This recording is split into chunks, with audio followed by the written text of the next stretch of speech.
go from Eden, we can always go back. Thank you. Wow. Save the day.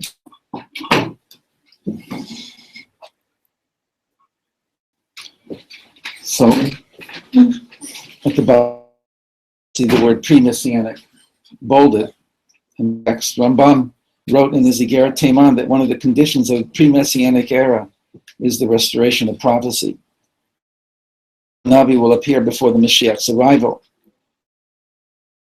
reinstated.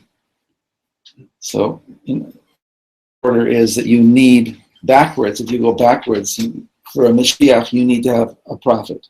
In order to have the prophet, you have to have a Sanhedrin. A Sanhedrin. That's where we're holding right now, is we don't have a people yet. We're a return of the dispersion, but we're still broken, fragmented, and fractured. So the level that we're asking to go to now is to have a unification of Am Yisrael, which has not happened yet. The Sanhedrin went out of business. It stopped judging 40 years before the temple. Why? Because there were too many rotzchim, there were too many murderers, and 2 is too many. So they couldn't judge anymore, because once the level of the Am goes down, then you cannot give the punishment that are in the punishments that are in the Torah for doing something wrong, because if more people are doing it, then the standard is going down. You cannot apply the punishments, not apply capital punishment to many people. It's only when the people are on a certain level, and then there's 1 or 2, and then you judge them. It's very hard to do capital punishment in Judaism because of the straitjacket that the judges are put in. It's an incredible system. But the point is that 40 years before, they stopped. So that was when we lost peoplehood, nationhood, or at least the level of nationhood that allows for Sanhedrin. So now, after the valley that we've gone through, we're coming back now, come to Eretz Yisrael after 2,000 years. And we come now to a situation where we're coming back, but we're still not Am Yisrael yet. So, and that's a lot of the reason why the way things are when we come back here. There's a lot of good things, and people are awesome. And every Jew and every person who comes here is an incredible diamond. But there's a collective level that we're still deficient. The idea of Mashiach unifying, that's just not really going to work if you're saying we need to be unified people, the requisite for Mashiach. Point. So you're saying if so, then it has to happen from the bottom up. So the unification that Mashiach is supposed to bring can't happen, because we have to bring the unification first in order for Mashiach to come. But with I just tried to say the thing you just said in words, but the point, everything always happens simultaneously, except that the principle is that since Hashem in principle will not awaken from above unless we awaken from below, but that's only it will secretly awaken from above in order to inspire us, in order to empower us to awaken from below. So there's never a time when there's no awakening from above. It's more hidden. That's the whole thing. I hope that helps at least. I don't need to give you final answers. I need to give you ways to deal with the questions you're asking. I hope that helped. That's Rabbi Nachman's answer as to how to break the deadlock between Hashem saying to us, Shuvu elai v'ashuva elechem, come back to me and I'll come back to you, which is to start. And we say to Hashem, Hashivenu Adonai elecha v'nashuva, you bring us back to you and we'll come back. So we say, you bring us back to you, and he says, no, come back to me. Rabbi Nachman says there's such a thing called nitzot is a spark. So the verb, or whatever this word is hitnotetzu, a sparkling, that Hashem sparkles an awakening into us in order to allow us to come out of the doldrums of the darkness of, oh, nobody will ever help us, nothing will ever help, and that I'm no good and I'm not worthy and there's no way. Hashem sparkles into us the depth of how beautiful we are, of how good we are, the potential that we have, and want to come down. So that's page 1. I skipped over some. Okay. Now we're in Ramchal. Ramchal in Derech Hashem is in Hebrew and in English here on page 2.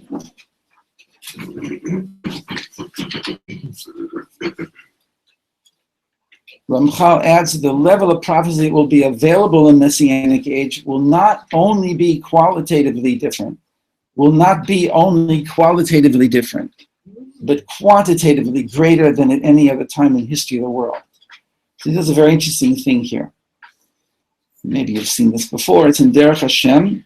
Footnote number 7 says it's in Derech Hashem 2:8:4. So you have the Hebrew, and we'll do the English out loud.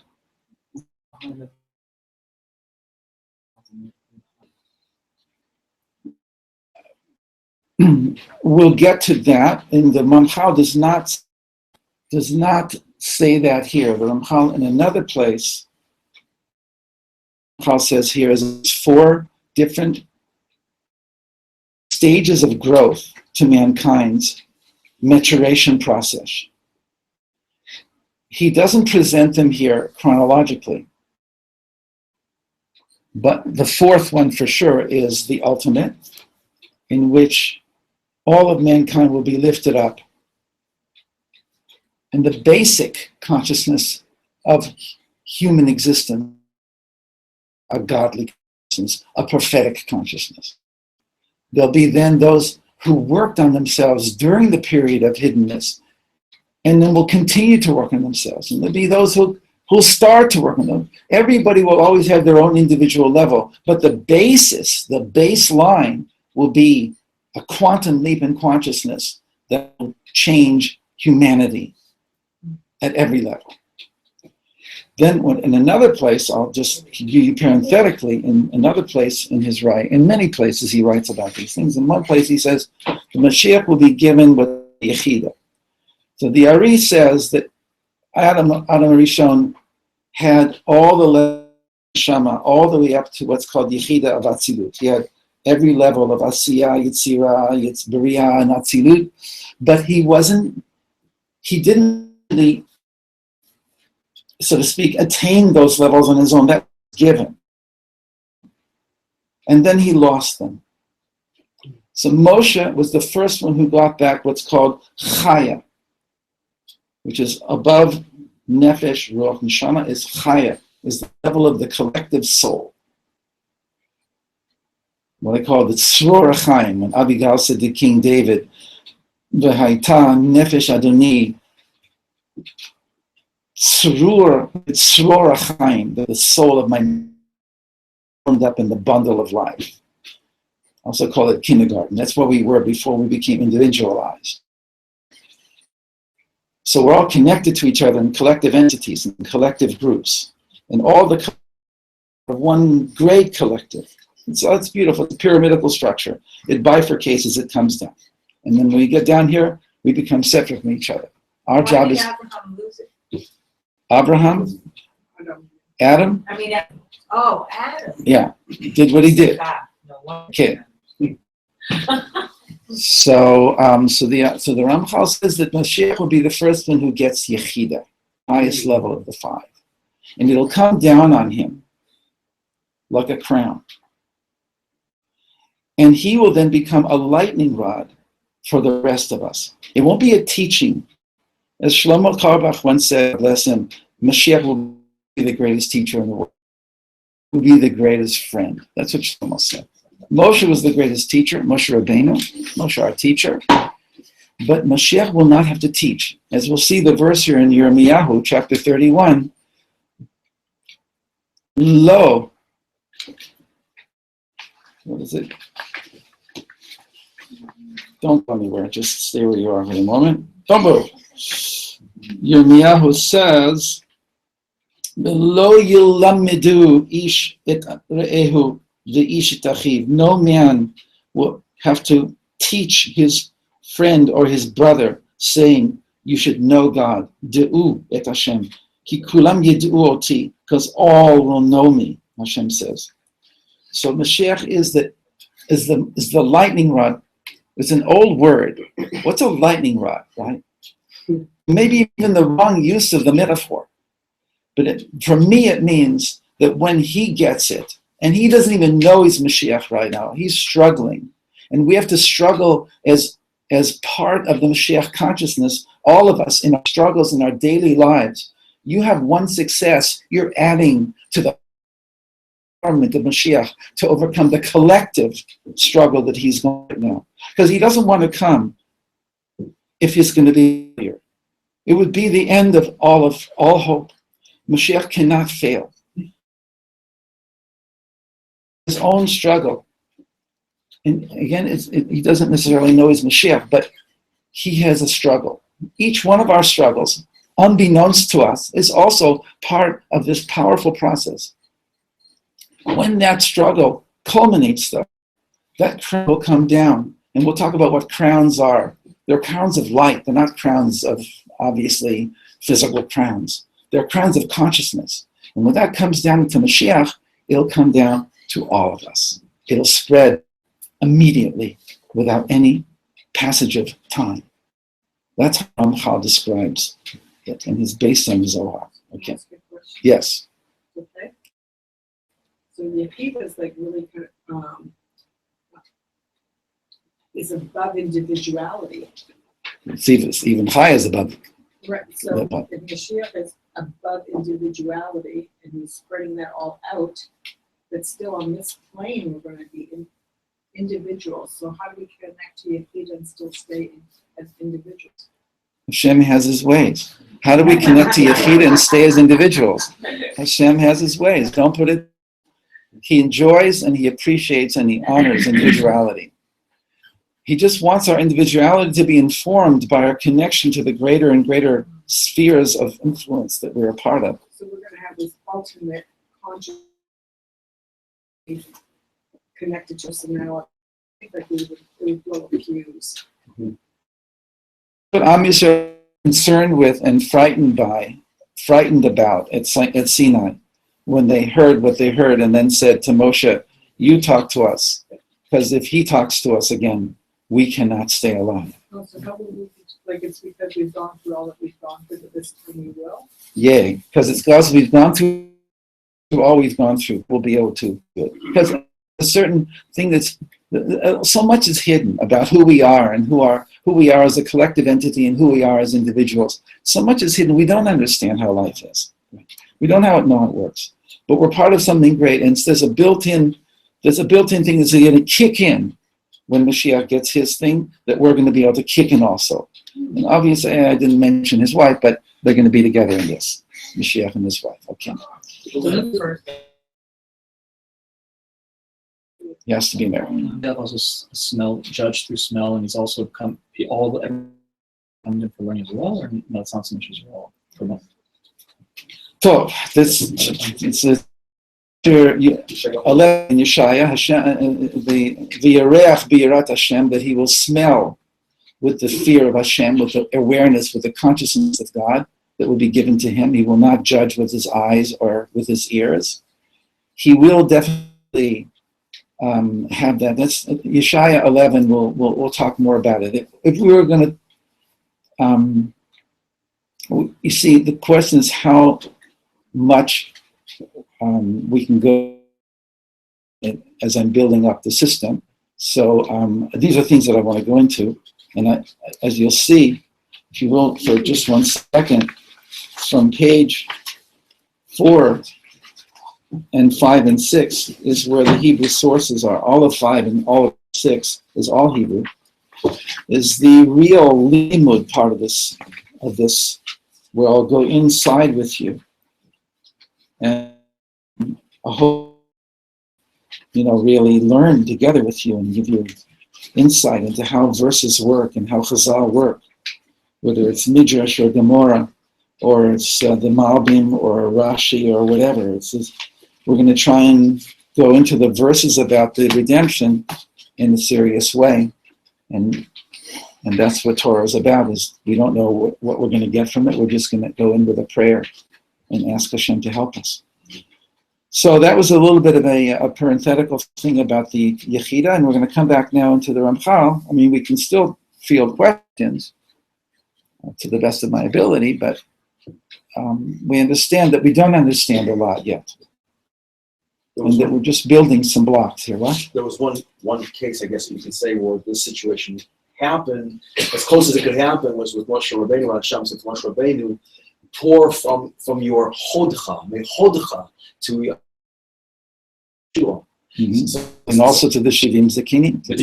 So it came from Hashem, went through Moshe Rabbeinu. Beautiful. Through the hodcha, where it wasn't something that he sat there and he steiged him, he tried to teach him. No, it was. There's no way. The root. It was the root. We have examples of this, very important, very good, beautiful, that there's a certain transference possible, what we might call nowadays a right brain connection. It's not logic, it's words, it's not verbal, it's something else. Which the Torah speaks about in Baha'alotah, in order to take all the weight off Moshe, is to laha'atzil, to emanate from the ruach, the spirit that is on him, onto the 70 elders. And from that we get the expression, the Gemara, ner le'echad ner, that one candle kills, and it does not become diminished in and of itself, as opposed to water or any other kind of metaphor they might use, physical metaphor, but light, fire, is not diminished when it gives to other. Basically, in the sense that the total light of all the 70 lights enhances the original light from which it comes. There's a rebound there to the one who emanated the light. A teacher, of course, any of you, all of you, any of us are teachers at any one point. You're a mother, you're a teacher, you're a father, you're a teacher. You're a student, you're also a teacher. So teachers receive from their students, Rebbes receive from their Hasidim. There's no way that a Rebbe can be the Rebbe without Hasidim and the students and the Hasidim, whatever. It's a totally interactive system. But there's no Melech without Malchus, without a kingdom. It's the same thing. Okay. So Ramchal says 4 stages. If you can pick up here on the paragraph that starts in English near the top of page 2, when we look at the world in general, we reach an important conclusion. We're all on the same page. Based on its history since creation, as well as on the predictions of the prophets. And this is the fact that the Hamina Enoshi, humanity as a whole, can exist in 4 basic states. In this respect, the history of man is very much like the life of an individual, like a single person. The human race is born. So the first state is one in which ignorance and darkness prevailed among human beings, and knowledge of the blessed Creator and His perfection were greatly obscured. Our sages call this period the 2,000 years of desolation of Tohu. Second state is somewhat better and is the one in which we live now. So he's showing that there was a state that existed. He's jumping to now. Interesting. It's, as I said, not chronological. The second state is somewhat better. It's one in which we live now. We have knowledge of and perfection of God. We have a tradition, in other words. His Torah is available to us. We can learn Torah. We can thus serve Him. We live in a time where there's neither sign nor prophet. And the true enlightenment of Ruach HaKodesh is lacking. Even though man can gain very much knowledge through his own intellect and human endeavor, this can't compare with what he can gain through Ruach Sechel Nishpa, the spiritual inspiration granted by God, the super right brain. Right? The two are as different as body and soul. So what we can get now is a certain limited, and we can know through what's called also in other places in the Me'ira, mirror, a dark mirror, through a glass dark.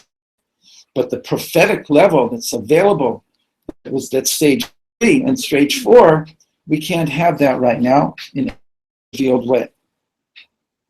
The third state is better. It's a state that existed while the Beit HaMikdash stood. the two Beit Mikdashes. During this period, there were wonders and miracles, and prophecy could be found among men. Prophetic inspiration is not granted to all mankind, but only to Yechidim, a few select individuals. And so if there is such inspiration was furthermore very difficult even for such persons to attain, for where there were things that were preventing one from attaining it. So there were schools that were called the B'nai Nevi'im, the children of the students of the Nevi'im. Shmuel Hanavi had his yeshiva up in Ramot, where Shmuel is buried. There's a beautiful story in Shmuel, where Shaul is after David. David has already been anointed as king, but Shaul is still king. And so Shaul hears that David is held up. Oh, there he's up in Ramot. It's called Ramot HaGalgal, which literally means the high part of the skull. A Golgolet. This is the Golgolet, the skull. Shmuel and David, they sat together for one night, and they determined the exact location of the future Beit HaMikdash that David was not able to build, but that Shlomo built. And they accessed things that Hashem poured through them.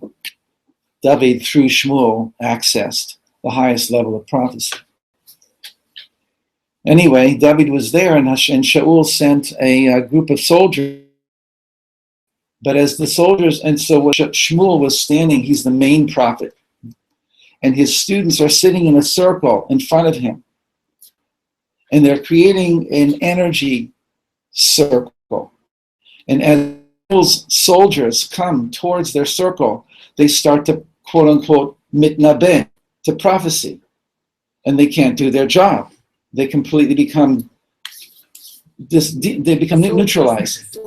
The soldiers of Shaul, who are on their way to get David, can't get close because you can't break through this firewall, the firewall, right? Okay, so Shaul sends a second and a third, and they all do the same thing. And then Shaul himself comes, and as he gets closer, he does something that has three levels of interpretation. He takes off his clothes. First level of interpretation, royal clothes, because in the state of prophecy, he knows that he's not king anymore. Second level of interpretation is he takes off his clothes because a prophet, when you're not ready for it, you go insane. The third level of interpretation is he takes off his body. And he falls flat right in front of Shmuel. So standing, because he can handle the energy while standing. The Talmidim are sitting, because they can handle it only when they're sitting. And you have alapanim. You have Shaul. Okay, so prophecy again. It's such a wonderful subject to talk about because we have to revive it here, right? So the third level was there was prophecy among men, but it was difficult, and therefore they had to learn from the teachers, and you weren't for sure assured that you were going to get a prophecy when you went to the school. As Rabbi Aryeh Kaplan writes in Jewish Meditation, it was much easier to go to one of the non-Jewish schools that were all around us in the Middle East, where you could get an easier high, didn't have to work so hard. But that wasn't called true prophecy. Very demanding. Anyway, that's stage number 3. There's more to talk about. Stage 4 is the fourth state, is the very best, is the state that the prophets predicted for the ultimate future, the time when all folly will cease to exist completely. Ruach HaKodesh will be poured out on Kol Min HaEnoshi, not just on the Jewish people, but on the entire mankind. Below Koshi Klau, when will be attained without any difficulty whatsoever. It'll be just, right? At this time, humanity will be considered to attain full maturity. From then on, mankind will experience constant elevation and will delight in God forever and for all eternity. And then I go and I explain here at the bottom of the page exactly why he went out of order, but because he's talking about a certain quality, the quality of going up from stage 1 to stage 2 is a higher quality, even though it's talking about us now. but then stage 3 was a higher quality than 2, which existed prior to our stage, and then stage 4, or whatever. It makes sense. We don't have to go through 3 again. We can go skip straight to 4. So that's good. Yeah, we won't have to go through stage 3 again, which is the level that was held at the Beit HaMikdash. So how much work will have to be done? And anyway, even when there is a spirit poured out, the Ruach Hashem poured out on us, there'll still be inner work. So there's inner work before, during, and after. And that in the degree, Ruach Hashem in each one of us. But the collective level will be something that will just raise up and raise up and raise up. There'll be an initial raise up that'll be completely no more of the consciousness of war, of the consciousness of killing, of the consciousness of as if God is not around. That, right? There's a beautiful tradition we have about Psalm 67. Where are we holding? Time flies, I see, right? So there's not much more we can do. I may go to 5 to 9 in order to make up for the lost time that we had lost at the beginning. Please try and come earlier if you have any consideration. We will try and start on time. This is Psalm 67 embedded in a Shiviti. It's the middle psalm here. There's 3. There's other ones that are simpler. They're just Psalm 67. This is a beautiful one. The beginning of Psalm 67 are the flames of the 7 candles. And then the verses start with Elohim Yehinu verse 1. Ya'er panav Ladad ba'aretz darkecha 2. Yeducha Hashem Elohim Yeducha mikulam is 3. Yismihu v'nanu is the middle one. And then Yeducha is again, and then right. So there's 6 verses around the middle. There's 49 words in the entire psalm, and there's 49 letters in the middle verse. It's very beautiful. So the tradition has it that King David saw it in Ruach HaKodesh and engraved it on his shield. And he would go out to war, and his enemies would fall before him. It was the real Magen David. He's the real Magen David. And always the Hashem's name is above it. You have a few over there in the corner. Hashem's name is the level of 8, 9, and 10 that's over the world of 7. And our job is to be down here, is to become a menorah, to draw down the oil of the divine presence into the world of 7, into our lives. So there's not one word of war in here. It's the end of war. It's the amplification of consciousness on planet Earth that we're talking about. That will be the end of war, like Isaiah says again in chapter 11, which we have here somewhere on these pages. So it's nice stuff we're talking about. That there'll be for war. There'll be no need because Mashiach, for instance, will be able to read minds. And so Gog, when we'll talk about Gog, the one who will lead the fight against Mashiach. It's crazy. You're like, why are you leading a fight against Mashiach? He knows who you are inside and out. He knows your thoughts. And he knows that you know, and you know that he knows that you know. Or whatever. It's not just that he knows what you know. He knows and you know that he knows. You can't get away from him. You can't get him in the back. You can't come from him at the back and trying to get Mashiach at the back because he has eyes.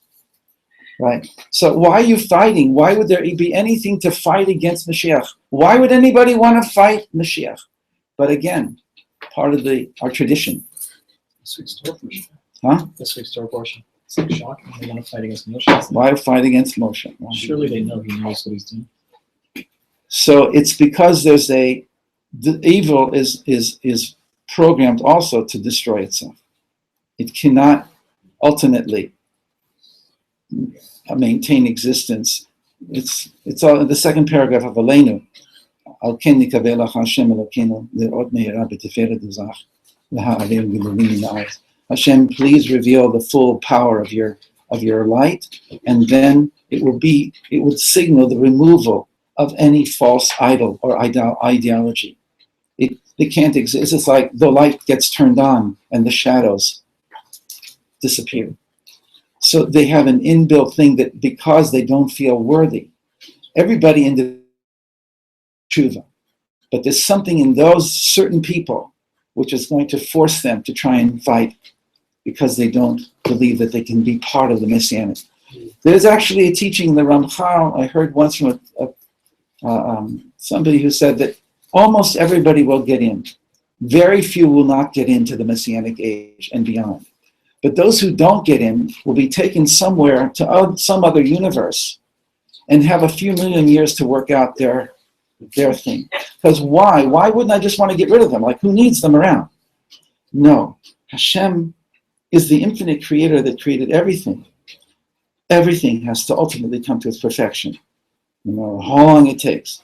So we personally might not want to have any ultimately totally wicked people walking around our neighborhood when we go into eternity. But Hashem is sensitive to that, and he will not have that kind of person walking around. But he will not destroy them because he will give a chance to that person to work out. That's what I've understood. That's what I was given. It's a huge subject of the Jew who believes that when the Mashiach comes, there won't be any more need for the nations of the world. No more goyim or anything of that nature is a very limited scope concept of Mashiach. It's much, much bigger than that. It's not just our team is going to win and then everybody else disappears.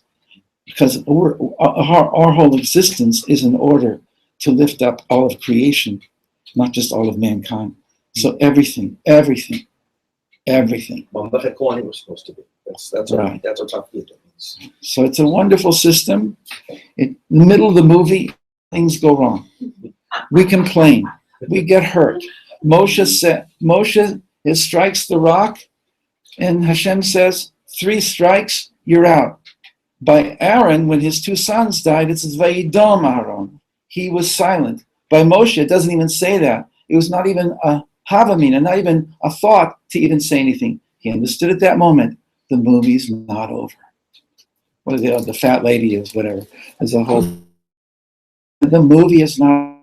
We wanted Yaakov, especially, and then especially Moshe wanted to bring the final Geula.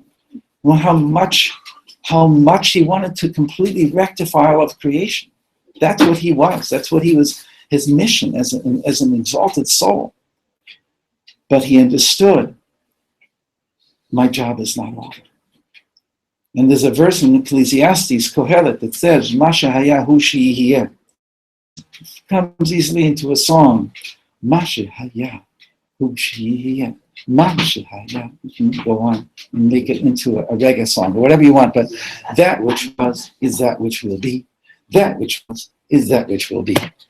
And so the initials of Ma, Shehaya, who is Moshe. So they say that the Mashiach is not just Mashiach ben David, Mashiach ben and Yosef. It's Moshe with David at his right hand and Yosef at his left.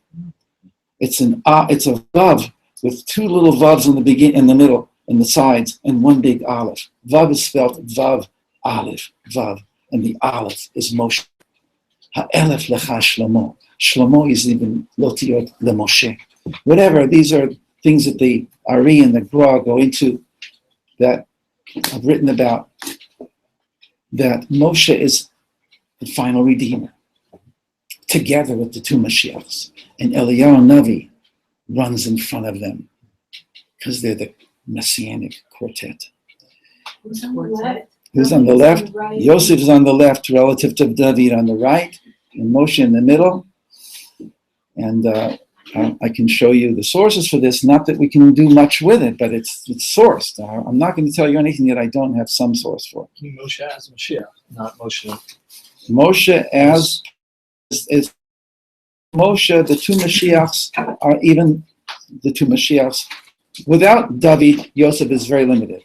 Without Moshe, even David is limited. There's only so much that David can. David and Ben Yosef. Even though Yosef, actually. What? Ben David and Ben Yosef meaning Mashiach, and David and Yosef, are saying David and Yosef himself. Well, that's a good question. What's the difference between David and Ben David? What's the difference between Moshe and Yosef and Ben Yosef? I don't have a one-foot answer. But what I wanted to say is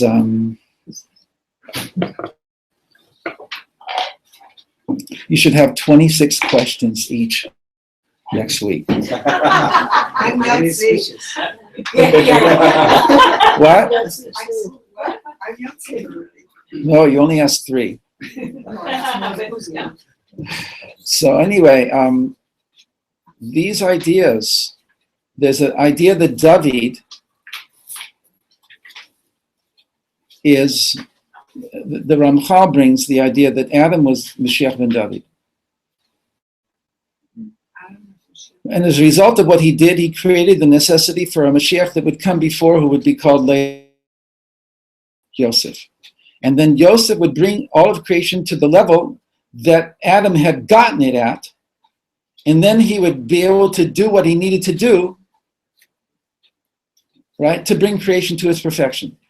Rabbi Kessin, Mendel and Shimon Kessin, the 2 twins, so they called it that the world was given to Adam Arishon in a state of which is sunglasses, the equivalent of sunglasses. You could see God, but it was still through a glass darkly. He was supposed to bring the world to transparent. Instead, he brought the world to opaque. Yosef will bring the world from opaque to translucent. David will bring the world from translucent to transparent. Whereas Moshe, so we don't see Moshe there.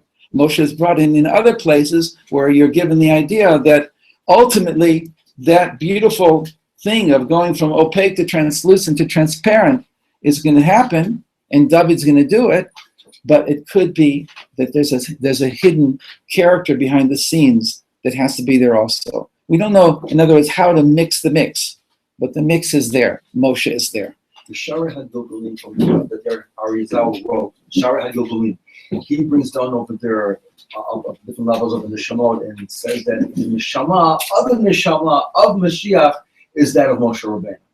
The neshama of David is the neshama of Moshe. So he ties it in this regard. He also ties it in also the results to Hanoch to Eliyahu Hanavi. Whereas again, these are other neshama that didn't fall because of the. So you'll send me the source, and then okay. So thank you so much. So we see that Eliyahu Navi is here. He's the one who brings us together. He brings together in the Sukkah Avram, Yitzhak, Yaakov, Moshe, Aaron, Yosef, and David, the 7 shepherds. Eliyahu is not mentioned. Who brings them? Eliyahu. Who brings us to be wherever we are? Who allows us to sit in a class? We didn't get here just by walking. We got here because something brought us here. That's how Torah works, is that you know that you give yourself up to allow you to be taken to where you need to be taken, to be where you need to be, to do what you need to do. And the privilege of doing that is your privilege, but you are brought there. You're allowed. It's an interface between you and Hashem that becomes less and less me, myself, and I. And oh my goodness, everything that I do is given to me to be done. And the privilege is to do it. And I can be prevented from doing it if I harden myself and think that I'm doing it. But I can truly do things that are beyond self if I understand that I have an incredible relationship with the Creator and with His Hashgacha Pratit.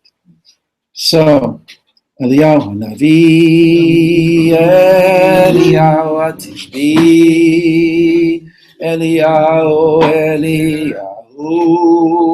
Eliyahu Hagil Adi, Eliyahu Navi. Together, Eliyahu Tishbi, Eliyahu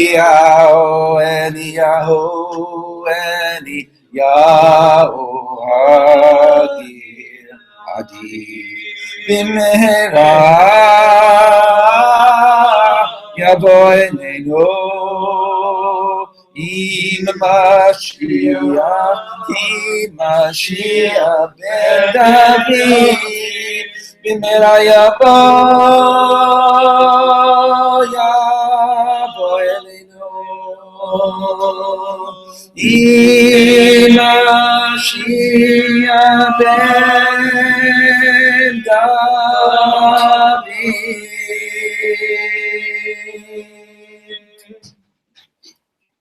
Thank you.